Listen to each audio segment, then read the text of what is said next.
When everything is white, glimmering silver white, and stillness fills the night, it's Christmas, a winter wonderland, a snowball in each hand. Take me away, Christmas Day. There's joy in the air, family's near. We give thanks for this past year. Oh, nothing compares to the love that we share. Oh, what a bliss. A green red delight with glimmering silver white. You dazzle us all from big to small. Warm laughter and white smiles, my presents stacked in piles. Take me away, Christmas Day.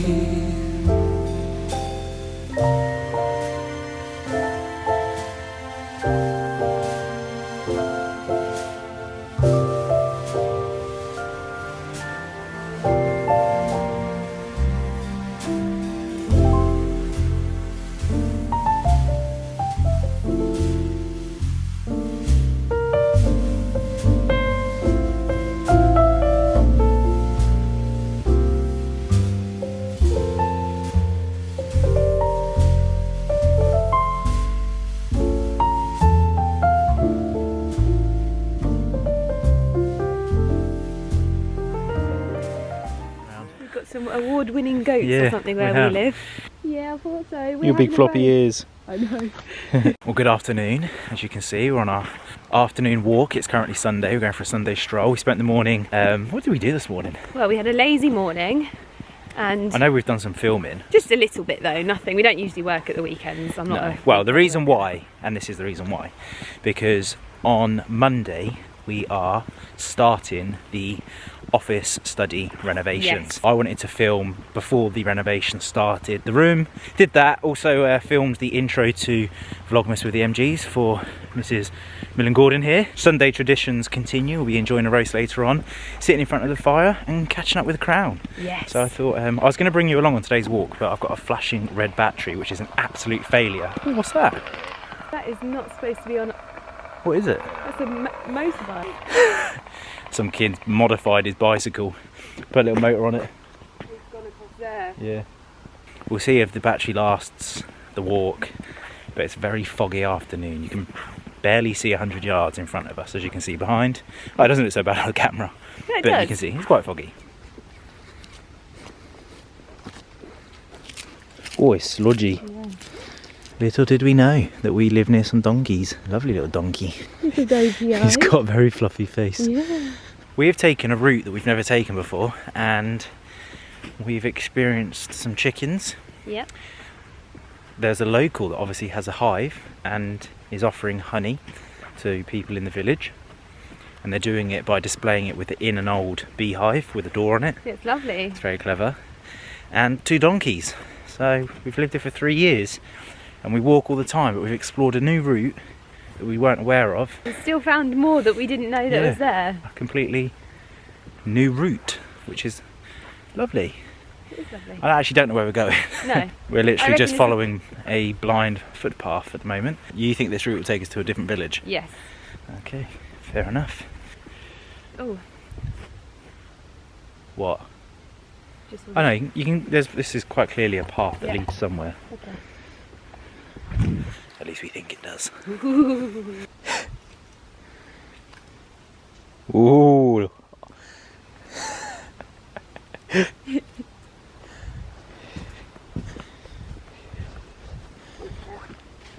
Little ducks over there. So we've been out for an hour so far. Here's Mum and Dad. They've had a very good season. I think they ended up with about, what was it, 9? 9 cygnets. Cygnets, yeah. We've just finished off a lovely roast. That was one of my favourite ones for a long time. And we've just come into the lounge to watch the next episode of The Crown. Isn't that right, darling? I'm very excited, but also very tired. Tired? Do you know what time it is? I know, it's not even 5 o'clock. Gee. I could go to bed. Could ya? Yeah. Wow, it's going to be a busy week next week. It's going to be a good week. So anyway, I'm going to sit down and watch The Crown, as I've just mentioned. And then tomorrow, I'm going to sit down. I've been reading the comments on my last video, and I've been listening to some of the requests for today's video. And I have, as you would have noticed, decided to incorporate some of those into a vlog. So I'm going to keep it a vlog, as I'm vlogging now. And tomorrow I'm going to sit down. I'm going to cover a couple of little bits, some sort of like gift ideas, some of my thoughts behind the process of buying gifts. And I'm going to have a little refresh on the comments and see if there's anything else that was spoke about a lot. Things like the beehive and stuff like that, updates on that. I think that we probably won't hear much on that now, bar me making the frames up. Until next year, because that's when it really kicks off. As I mentioned earlier, the office renovation is starting, so yeah, we're going to see a little bit of that, but I won't be able to show you the finished project because that will take X amount of weeks. I'll see what we're going to cover, but I'm definitely going to go over some gift ideas as we are coming into that time of the year where we need to start thinking and prepping ahead of the season. So yeah, that is the plan of action. So I'll catch you in the morning.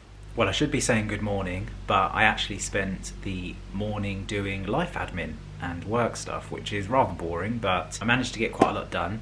And as I mentioned before I left you last night, I wanted to sit down today and talk to you about something that many of you had suggested actually in the comment section, which was gifting. We are coming into the festive season, and many of you had asked for my thoughts on what products do I think that you guys should be purchasing for your friends, family and loved ones this year. There are also a few comments about content creation. So before we get into that, I just want to say thank you for the moleskin suggestions. I went online to Amazon and I've ordered some strips to see how they work on the shoes. We'll give it a go. I have tried Compeed, which I think is quite a similar product, and they didn't work. So I haven't got my hopes up, but we'll give it a go. But anyway, let's get started. I want to talk to you today firstly about gifting. So I could sit here and talk to you about some products that I think would make for great Christmas gifts this season, and I do spend a fair amount of time online sharing with you products that I love, I use and that I enjoy throughout the year. So there's plenty of that on this channel and over on my other platforms, but today I really wanted to sit down and focus more on the approach of gifting, because I think that that could be a lot more beneficial than just talking about individual items themselves. So it begs the question, why do we do it? And how do we know that we're going to be buying the best gift for the recipient? So firstly, gifting is to make somebody feel happy, to make them feel appreciated, loved, to bring a moment of joy, and that's the main focus. And then secondly, it's to strengthen the relationship between you and the recipient. And of course, by default, it does feel great to gift as well. Arguably, it actually feels better to give than to receive. So with that in mind, it's important to not do more damage than good by making somebody feel undervalued or slightly saddened by the gift that you give, which may, of course, sound very ungrateful. And I'm not here today to talk to you about perspective and aligning people's moral compasses, but I think it's a true reality that sparks anxiety in people that are giving to make sure that they get the right present. So I guess my approach to gifting has to be followed by thoughtfulness, not the value of the item that you're giving, but the reason behind it. So to give a gift with meaningfulness will make the receiver feel valued and will also strengthen the relationship between you both. The way to move forward when gifting a family member or friend requires you, of course, to have pre-existing knowledge, or at least to educate yourself on developing interests that they have. I would suggest tackling it with an approach to improve quality of life and living. This could be a work tool that helps with productivity or daily ease, or a functional gift that helps with the quality and the lifestyle of that person. If your recipient has a hobby, so for example, I'm a big fan of golf, then a good gift idea would be something to improve the quality of that experience that I have. So for example, a golf caddy, which is an electric buggy that helps assist me whilst I'm playing, perhaps a new and improved putter because it's going to help improve my game. And this of course follows through into all sports.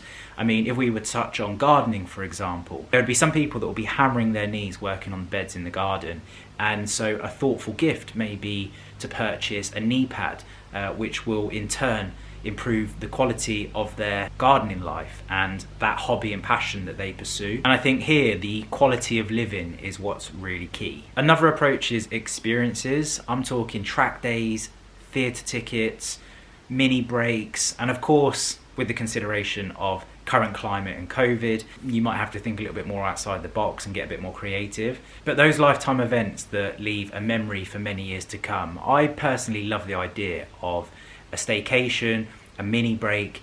It's something to look forward to. It's something to continue to grow your relationship with somebody, and it should, hopefully, if all goes well, leave a precious memory between the two of you that you can carry for the rest of your lives. And I think that that's a lovely thing, personally. And it touches very strongly on the reasoning behind gifting, which is to make somebody feel happy and to continue to build on that relationship between both parties. Now, lastly, an approach to product. I would say that most of us, if not all of us, will be buying goods for another person this season. And I have a pretty set strategy when it comes to buying goods for gifting. I often work on to replace or improve an item, a product that I know my recipient already loves and uses. This is to eliminate the chance of waste and that awful event that somebody may feel undervalued by my act of giving. So to ensure that I'm buying a gift that they already love and to have applied a process of thought will ensure that they know that I value them enough to do so. A great gift that I've brought over the years, for example, would be a pen. I know that the individual that I was buying that for, they use a pen on a daily basis, and they were currently using a biro pen at the time, and I know that they enjoy the finer things in life. So I thought, why don't I implement something into their daily life that is slightly more special than they have currently, and I know that they're going to get a lot of fulfillment and enjoyment out of. Pens are a great product actually to buy into, and the reason for this is because there are products that are used every day. There are products that a lot of individuals are less likely to treat themselves to, and they also offer a great scope for budgets. I actually ended up buying a Cartier pen for my recipient, and they were over the moon with it, and it was a great success, and there was some thought behind it. That was a purchase that ticked quite a few boxes. It was functional, it was thoughtful, and I knew that it tapped into those things that that individual enjoys in life. So it's kind of that mentality and that sort of process that I take when thinking about gifting and products. And I just want to reiterate here, it is not the value of the item that is important. It's more to do with the thoughtfulness behind that item and that product. And going back to what I said about the gardener, you can get knee pads for gardens that vary in prices. Maybe they've got a little crappy foam one that doesn't last long and they keep on replacing it. And so you decide to treat them to something that's a little bit more durable.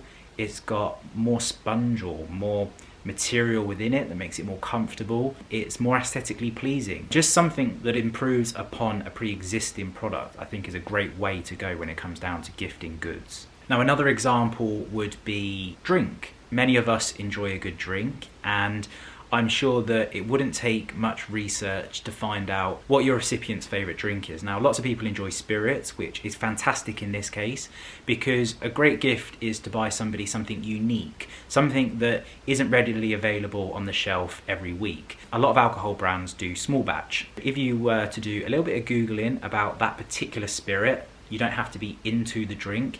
I think a little Google search wouldn't take you too long to learn and find some of the best brands or some of the well respectable or reputable brands that sit in that vertical, and to try to find a small batch of limited edition or something along those lines, you know, a set of drinks that are highly desirable or they've only made a few of them. You could purchase that for somebody, and again, it's a really unique, thoughtful gift that I think would touch on again that meaningfulness and would really strengthen the relationship between you and the person receiving it. And not only that, they're going to get a lot of enjoyment out of drinking it. Now, I could sit here and talk to you for ages about personalisation on gifts, fragrances, which are all fantastic routes to go down. I know that lots of people will be looking in those areas when they're looking at Christmas gifts this year, which is the right direction to be going in. But it has to end somewhere, and I just really want to sit here and just kind of summarise the point that I'm trying to make in all of this, which is to consider the individual that you are buying for over the product that you are buying into, because it's the meaningfulness and the thought that goes into the gift that will touch the individual more than the actual good itself. The goal here isn't to have purchased or to have received the most lavish gift amongst your family, your friends or peers or online network.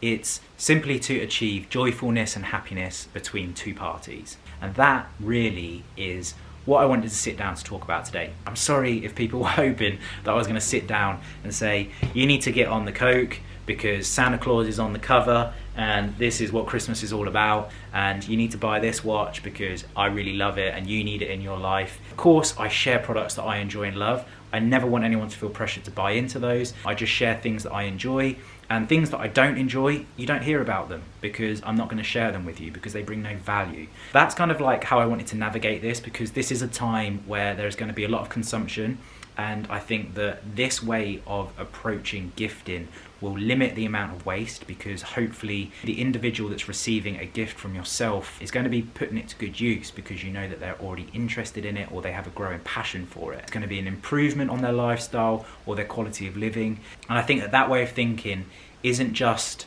a way that nails your gifting, but it's also very mindful as well of the current climate and everything that's going on around us. So that's gifting done and dusted with. I hope you did find it useful. Now I wanted to touch quickly on creativity, content creation. So loads of people dropped a message about creating content and how I do my reels.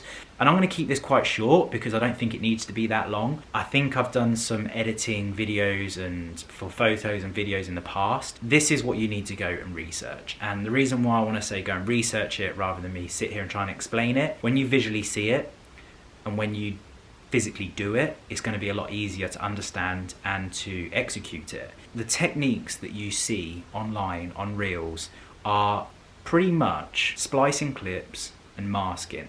And those two techniques in editing are what will be able to accommodate 90% of the visuals that you see online. These are simply achieved by cutting two clips and sticking them together and changing the ingredients that are inside both. To achieve this seamlessly are done on tripods. This way you keep the exact same frame that removes any kind of like ugly jumps between the shots, of course, unless you're purposely doing that. Transitioning between two clips, which is another way to splice, of course, would be, for example, me swiping my hand across like this. That acts as a barrier to go from a clip to a new clip. People do it with handbags, you'll see them do it with their hands, their feet. Some people will shake the camera up and down, so you shake down and then when you start your next clip you shake again, and then that acts as a transition. You can also buy plugins, so you can just get a plugin, drag and drop it on to help you do those transitions if you forget to do them whilst you're filming. So yes, that is the first technique that you'll probably see a lot of people utilising, is splicing clips, and there are lots of great examples on YouTube for people that will just give ideas, because it's the same principle applied just to different creative ideas, and obviously it's for you to come up with the creative idea of how you can use that technique. And if you go online, loads of techniques, and as soon as you sort of get the gist of it, you'll be like, oh, okay, this is really straightforward. It's basically just utilising a object to transition or a motion to transition, or in the case of a tripod, just to make sure that the camera's in the same location and the subject, normally being yourself, is what changes to create that effect. And then the second effect is masking. And masking, to basically put it into a simple form, is to put two layers on top of each other, and you're selecting what you want from one clip and what you want to leave in the other clip. So you've got layer one, which we're going to look from the side profile, and the viewer sees everything on the screen. And then you want to take, I don't know, the sky from another clip. So you draw on a frame what you want to cut out, and then you stick that layer on top, and then what you see from the front is the bottom of this clip and the top of that clip, if that makes sense.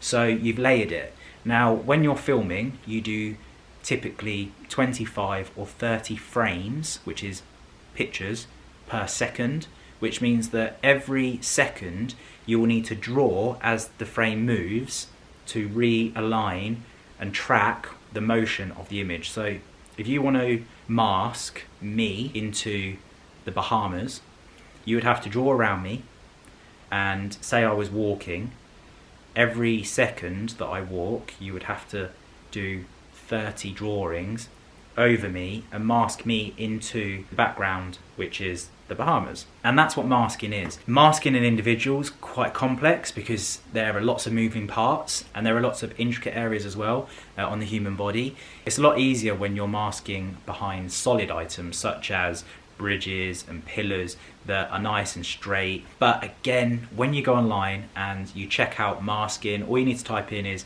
masking on, and then the software that you're using, whether that's Final Cut Pro, which I use, or Premiere Pro, or any of the other editing apps out there.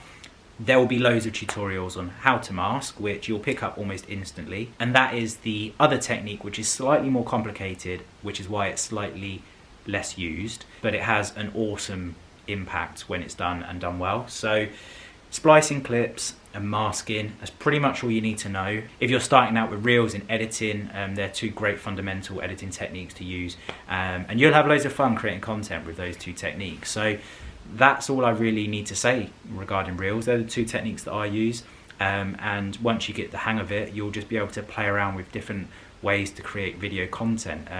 To look at, it looks a lot more complicated. To execute, it's a lot more simplistic, but certainly time consuming. So be patient. You learn things along the way. Lighting plays a big part, especially in masking when you're trying to mask two clips. If you've got really dark, shadowy subject in the background, you've got a really bright location, then they're going to really clash and it's going to look really fake. So these are all things that you learn from experience, not so much somebody sitting and telling you to try to avoid, because there are so many variables when you're doing camera work that sometimes you just need to do it and learn. Now, as you can see, it's getting very dark, so I'm going to get out the lounge. I'm going to tidy up all of my camera equipment.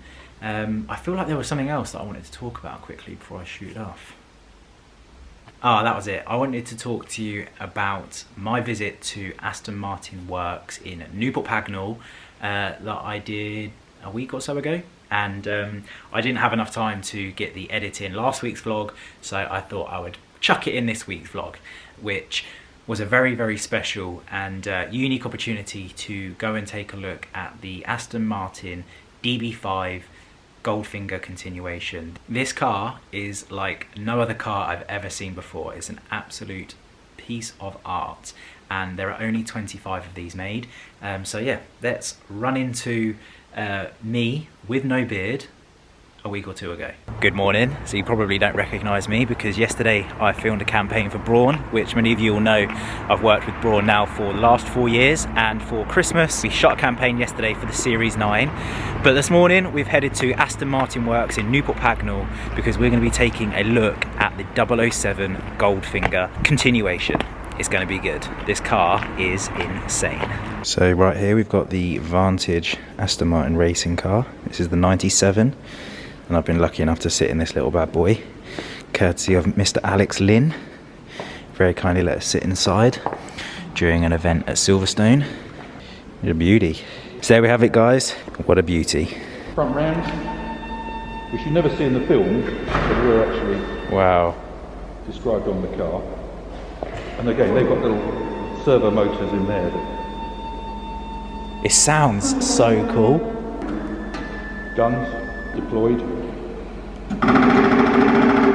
That's so cool. And the barrel of the gun. Yeah. Because obviously all these was done in conjunction with Chris Corbell. Yes. Who did all the special effects for the last 15 Bond films. Yes. He wanted this particular type of barrel. Yes. Which was from Skyfall. Ah, okay. He put the LED in the flash. So you could see the light. Yeah, Yeah. exactly. Yeah. And of course the indicator has to work correctly as an indicator as well. How have you... So you've wired through the mechanism? Yeah, so kind of there's a wire that runs down the side here. So these are all unique things. Yeah. Yeah, those are the sort of challenges that make the engineering really difficult, aren't they? Yeah. That's amazing. It's pretty cool, isn't it? That is super cool. Look how happy he is. Just the way they deploy alone. Yeah. Worth the price of entry. Yeah. Do you know what I like? The way that they actually move. Yeah, yeah. Can we have a spin off the number plate? Yeah, sure. I'll just film that. We've got rotating number plates. Oh, it sounds so good. We'll take a look into the engine. So this is exactly what you would have seen in the original DB5. That is an absolute masterpiece. Bullet resistant shield. Yes. Checked ballistically for small arms fire. I watched you fired 3 rounds into it. Yeah. And this is actually linked into a GPS sensor in the car. Yes. So above 20 miles an hour, it automatically retracts for aerodynamics. Yeah, it's such a big aerodynamic device. Press it squirts water. Huge amounts of water. Yeah. But again, when you look at the way that those operate, how they disappear completely behind the it's incredible. Boxes, again, they're quite amazing. Yeah. And probably my favourite, which is smoke, because with smoke machines you have blowers in them. Yeah. So wow. That's so cool, isn't it? So this little gizmo here yes. fits in this rear console. Okay. And it's got wireless charging. All the time it's in so there. you can actually charge your controller within the vehicle. Yeah, so every time you go to it, it's always charged up. That's amazing. So what does this car sell for? 2.75 million plus taxes. Wow. So it is the world's second most expensive production motor car. Yes. The first being obviously our DB4 GT Zagara. Yes. Which was even more expensive than this car. So when you think about it, it's amazing. At Aston Martin Works, we built 2 of the world's most expensive motor cars ever. Ever, yeah. And this site predates the internal combustion engine. Wow. Horse-drawn carriages from the 1850s. So it's a really significant site, and it's great that we're able to do this kind of car. Oh, I bet this was so much fun to work on. It's great fun. And obviously, the content, apart from the gearbox, it comes from Germany because it's a ZF gearbox, but everything else is UK sourced. Wow. This has got a massive amount of commerce and industry for the UK car industry. Yeah. Everything we get from, the leathers to the roof lining. It's all sourced. It's all sourced in the UK. Amazing. So to operate the radar screen, there's a very secret button just here, which opens it. Amazing. And then we turn it on. And as you can see, it's got global mapping, so it tells us we're in Newport, Pagnol. So if you pick the car up and put it in Singapore, it would tell you you're in Singapore. And the sound and the flash on the screen is exactly the same as they had in Goldfinger. That's amazing. It's pretty epic, isn't it? So smart. And then in the centre in the top of the gear stick here, the most famous red button in the world. Yes. And then the centre console here, again, replicates all the buttons and switches that were in the original car. Wow. And like on the remote, you just basically select whatever you want to operate. Yeah. So when you've selected the gadget, like rear smoke, so the LED comes on, yes. and then when you press the red button, it makes the smoke go out. Amazing. Front guns. So the LED comes on, and then... Yeah. That's so cool. I love it. Absolutely beautiful. Look at that steering wheel. Made by the same company that made the original steering wheels. Was it? Wow, same manufacturer. Same manufacturer. Yeah. And if you look just inside the door card, hello, look how shiny that is. It's Aston Martin 007 Goldfinger edition. So there's only 25 of these made. Oh wow. We have the telephone. That is insane. I did not know you had that. You can link in on Bluetooth to your mobile phone. Wow. So it actually works. Yeah, it actually works. Wow, that is epic. I didn't know that. Yeah, I've learned something today. Yeah, I didn't see that in the video. Amazing.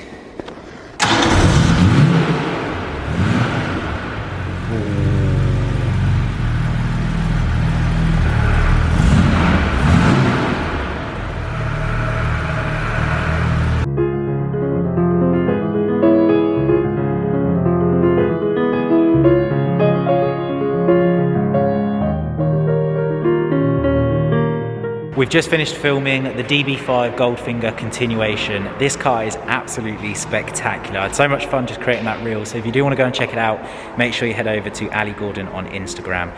We're going to get busy now filming a second reel of the day, ready to head home for lunch. I've just got home, and as you can see, it is dark outside. Today, I think we finished at around about 4:30, so it took a little bit longer than we had anticipated. However, hopefully we're going to get a couple of reels out of it today. The logistics of moving cars in and out of the showroom took a little bit of time, and because it was raining, we had to clean down each car and mop the floor. So yeah, we hadn't factored in the time that it would take to do that, but a day well spent. I mean, you can't really beat a day at Aston Martin in Newport Pagnol with the Heritage team, can you? Because you get to enjoy lots of beautiful cars, learn about the history of the cars, and lots about what the company are getting up to, some of the future plans. So yeah, it was a lovely way to spend a Friday. I'm going to get out of this suit now because it's been a while since I've worn a tie all day long. Not that uncomfortable, to be honest with you, but not as comfortable as a pair of joggers and a t-shirt. If anybody out there wants to purchase me the DB5, feel absolutely free to. But what an absolutely incredible car that was, with all those cool gadgets on. It was quite an experience actually going to Newport Pagnol. It's been a very long time since I've been into, I think about a year since I've been into Works, and yeah, it's just insane when you go into their workshops. It's just so pristine. So I remember when I was a young boy, and my mum used to take me to swimming classes, which is situated very closely to Aston Martin. We used to drive past, and I remember just looking at all the cars on the forecourt. And it's probably why today it was a dream car of mine, because as a kid, I just remember looking and just being like, wow, look at that lineup, it was insane. So it's always a pleasure to head back to home turf. But I'm gonna wrap this video up because I have a very busy day ahead of me, and I need to get it edited to go out tonight because it is Wednesday today, the day that this video is going live. The building works at the house are going really, really well. We've got the guys, of course, working in the garden on the greenhouse area. The dwarf walls going up. They're starting to create the gravel path area around the beds, just putting all of like the type 1 down and stuff, and starting to put the edging strips in. So it's been very progressive. We've also had Oak by Design start the oak porch installation as well, which is very exciting. So hopefully in my next video that will be up, and we'll be able to show you that job being completed. So nice little push before Christmas, and fingers crossed that we get things tidied up before the festive holidays, which is going to be a strange one this year. I had a BBC News report this morning saying that there had been a vaccine approved, but please do not listen to anything I have to say regarding COVID, because I'm not an expert, but I did have that ping up on my phone from BBC saying that there was a vaccine that was going to be brought out. So that is good news, in my opinion. We won't talk about whether people think the vaccine is a good or a bad thing, because it's completely up to you. And yeah, that is my position on it. But I think that it's great because it is the light at the end of the tunnel, should we say. So it's all progressive steps. But anyway, I'm going to wrap this one up. Thank you for watching. I hope you have enjoyed it. Don't forget, if you want to keep up with us, to check out Lydia's channel, Vlogmas with the MGs. It is now live. So it's a very busy time of the year for us. December, Lydia's vlogging almost every day. So yeah, it's pretty hectic, but we absolutely love it. So we look forward to seeing you over there, and I'll catch you next Wednesday, 5 PM. See you later. Peace.